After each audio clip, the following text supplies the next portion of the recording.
തോട്ടങ്ങളിലെ അമിതമായ കീടനാശിനി പ്രയോഗം ജലാശയങ്ങളിലെ ആവാസ വ്യവസ്ഥയെ തന്നെ മാറ്റിമറിച്ചിരിക്കുകയാണ്. ജലത്തിലെ വിഷത്തിന്റെ സാന്നിധ്യം മത്സ്യസമ്പത്തിനെ ആകെ കൊന്നൊടുക്കിക്കൊണ്ടിരിക്കുന്നു. ജില്ലയിലെ പ്രധാന ജലാശയങ്ങളായ ആനയിറങ്കൽ, പൊന്മുടി, കല്ലാർകുട്ടി എന്നീ അണക്കെട്ടുകളിലാണ് കഴിഞ്ഞ കുറേ ദിവസങ്ങളായി മത്സ്യങ്ങൾ കൂട്ടത്തോടെ ചത്തുപൊങ്ങിക്കൊണ്ടിരിക്കുന്നത്.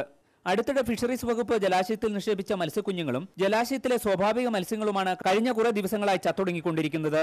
ഇതിപ്പോൾ ഈ ഡാമിൽ മാത്രമല്ല, ഇതിപ്പോൾ ആനയിറങ്കൽ, ഇവിടെ പൊന്മുടി, കല്ലാർകുട്ടി 3 ഡാമുകളിലും കിലോ കണക്കിന് മത്സ്യങ്ങൾ ചത്തുപൊങ്ങിയിട്ടുണ്ടായിരുന്നു.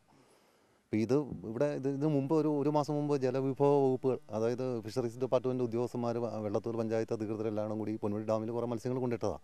അത് കൂടാതെ തന്നെ ഇവിടെ സ്വാഭാവിക മത്സ്യങ്ങൾ വരെ കിലോ കണക്കിന് ചത്തുപൊങ്ങി. എനിക്ക് തോന്നുന്നു ഇത് ഏറ്റവും കൂടുതൽ മാരകം. ഇപ്പോൾ എൻഡോസൾഫാൻ ഉപയോഗിക്കുന്നതിനെതിരായിട്ട് കേരളമെമ്പാട് ഇപ്പോൾ വളരെ ഒച്ചപ്പാടുണ്ടായിക്കൊണ്ടിരിക്കുന്ന സമയമാണ്. പക്ഷേ ഇവിടെ 3 തോട്ടം മേഖലകളിൽ, പൂപ്പാറ, ശാന്തമ്പാറ അതിർത്തികളിലൂടെ ഒഴുകുന്ന ആ ജലമാണ് ഇപ്പോൾ ഈ പൊന്മുടി ഡാമിൽ വന്ന് നിറയുന്നത്.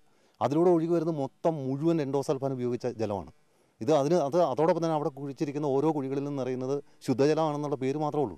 അത് കഴിക്കുന്ന ആളുകൾക്ക് മുഴുവൻ രോഗം ബാധിച്ചിട്ടുണ്ട്. ആ രോഗം ബാധിച്ചേക്കുന്ന മുഴുവൻ ചെറുപ്പക്കാരെ അല്ലെങ്കിൽ ചെറുപ്പക്കാരികളോ അല്ലെങ്കിൽ മറ്റ് വയസ്സായ ആളുകളൊക്കെ താലൂക്ക് ആശുപത്രിയിൽ എത്തുമ്പോൾ അത് മുഴുവൻ ആളുകളെ റെഫർ ചെയ്തിട്ട് ക്യാൻസർ വാർഡിലോട്ട് വിടുന്ന ഒരു അവസ്ഥയാണ് നിലവിലുണ്ടായിക്കൊണ്ടിരിക്കുന്നത്. അത് മത്സ്യം മാത്രമല്ല, ഇതിപ്പോൾ മനുഷ്യനും ഒരു പക്ഷേ തൊട്ടടുത്ത നിമിഷങ്ങളിൽ ഒരുപക്ഷെ മരണപ്പെട്ടേക്കാം. ജില്ലയിലെ പ്രധാന തേയിലോൽപാദന കേന്ദ്രമായ മൂന്നാറിലെ 3 പുഴകളിൽ നിന്നും പൂപ്പാറ, ഉടുമ്പൻചോല പ്രദേശങ്ങളിലെ ഏലത്തോട്ടങ്ങളിൽ നിന്നും ഒഴുകിയെത്തുന്ന ജലവുമാണ് പ്രധാനമായും ഈ അണക്കെട്ടുകളിൽ ശേഖരിച്ചിട്ടുള്ളത്. അടുത്തിടെ നടത്തിയിട്ടുള്ള പരിശോധനകളിലെല്ലാം ഈ ജലാശയങ്ങളിൽ മാരക വിഷത്തിന്റെ സാന്നിധ്യവും കണ്ടെത്തിയിട്ടുണ്ട്.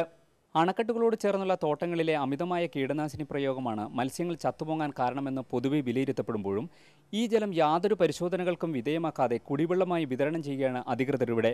പൊന്മുടി ഡാമിന്റെ പരിസരത്തു നിന്നും ക്യാമറമാൻ മിൽട്ടനൊപ്പം തങ്കച്ചൻ പീറ്റർ, ഇന്ത്യ വിഷൻ.